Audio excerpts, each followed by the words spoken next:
আজকে আপনারা এখানে যার জন্য এসছেন হেলথ অ্যান্ড ওয়েলথ এটার এই কনসেপ্টটা জানতে, এই কনসেপ্টের জন্য একটা বড় করে হাততালি। এখানে কে প্রথম এসছেন, নতুন কে আছেন? আপনার নাম?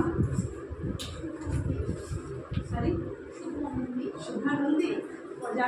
আমারই সমকক্ষ আছে একজন শুভ্রা বলে, শুভ্রা ভট্টাচার্য, শুভ্রা নন্দী। হ্যাঁ কি।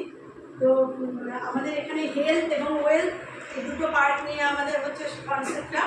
তো এই হেলথ আর ওয়েলথ হচ্ছে মানে এখান থেকে সব কিছুই আপনারা জানতে পারবেন এবং হেলথ আর ওয়েলথের বিষয়টা জানাবেন। আমাদের এই স্যার মাহমুদুর রহমান স্যার আমাদের মেন্টর, উনি আমাদের ওনার ছত্রছায়ায় আমরা সমস্ত সব শিখতে পারছি এবং আমি আজকে 6 স্টার হয়েছি এই স্যারের মাধ্যমে। বড় করে হাততালি।